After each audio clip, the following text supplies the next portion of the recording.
Kita hidup tidak lama di atas muka bumi ini ya. Saya sering sampaikan bagaimana Nabi SAW bersabda, "A'maru ummati baina sittin ila sab'in wa aqalla man yajuzu dzalik." Umur umatku antara 60 sampai 70 dan hanya sedikit yang melewati umur tersebut. Banyakkan kita rata-rata ya umur 60 sekian sudah meninggal dunia. Bahkan ada yang kurang dari 60 sudah dipanggil oleh Allah Subhanahu wa taala. Coba saya ingin tanya, yang di atas 70 coba angkat tangan. Kemana? Sudah ditanya di luar. Sudah masuk alam barzah, sudah ditanya oleh malaikat. Coba yang di atas 60, angkat tangan. 1, 2, 3. Siap-siap ya. Yang di atas 50, angkat tangan. Sama, siap-siap juga. Ya. Terus kita masih terus terlena di atas muka bumi ini. Tahukah Anda bahwasanya umur kita di dunia ini adalah penentu masa depan kita yang abadi di akhirat kelak. Maka jangan main-main dengan umur yang Allah berikan kepada kita. Umur itu nikmat yang akan diminta pertanggungjawaban oleh Allah Subhanahu wa taala. Setiap detik, setiap menit yang Anda lewati penentu kesuksesan Anda atau kehancuran Anda di akhirat kelak. Ya. Saya sering sampaikan juga, sebenarnya waktu aktif kita yang sungguhnya yang efisien cuma sedikit. Taruhlah kita semua meninggal pada umur 60 tahun. Maka dikurangi 15 tahun masa kita sebelum balik. Kurang 15 tahun. Tinggal berapa? 45. Terus kebanyakan kita tidur satu hari 8 jam. Kalau tidur satu hari 8 jam berarti sepertiga umur. Karena satu hari 24 jam. Kalau 60 berarti kurang 20. Berarti 45 kurang 20 tinggal berapa? Tinggal 25. Itu yang tidurnya 8 jam. Ada yang 11 jam, tergantung. Taruhlah kita tidur normal 8 jam, berarti umur kita sudah 60 kurang 15 kurang 20 berarti tinggal berapa? 25, tinggal sedikit, 25 tahun. Nah, 25 tahun ini buat WhatsAppan, buat Facebookan, buat Instagraman ya. Buat ibu-ibu lihat tas-tas, lihat macam-macam, lihat buka Instagram, lihat tas-tas berbagai macam model padahal duitnya nggak ada ya. Berapa habis waktu? Kapan kita baca Quran? Kapan kita mau berbakti sama orang tua? Jadi kan sebenarnya waktu kita sebenarnya dunia cuma sedikit.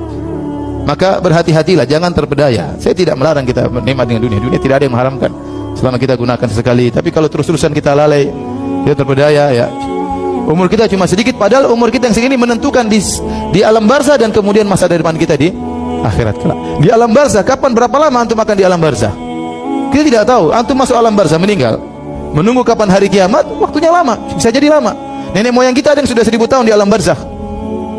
Dan bagaimana kondisinya di alam barzah tersebut berdasarkan 60 tahun waktu dia di dunia.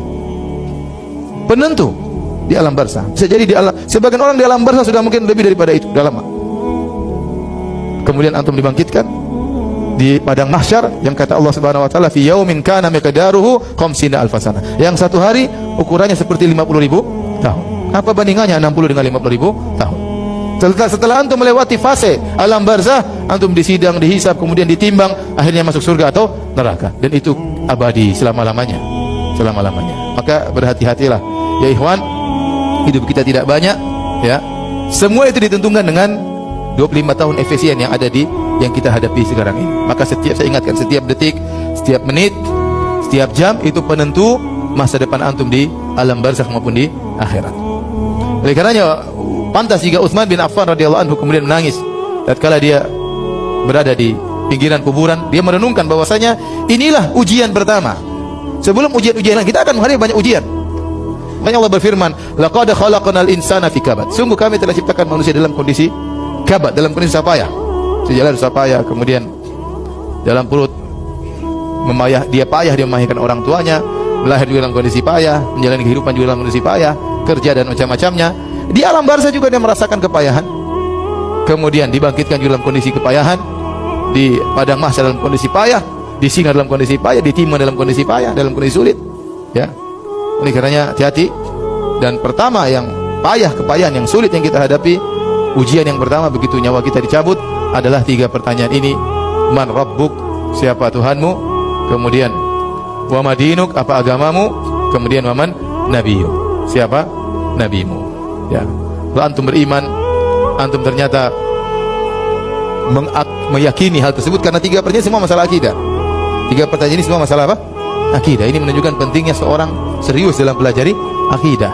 Setelah dia yakini, setelah dia ilmui, kemudian dia yakini, dan itu akan mempengaruhi dia dalam kehidupannya sehari-hari, dalam perkataannya, dalam tindak tanduknya, dalam pendengarannya, dalam penglihatannya, ya.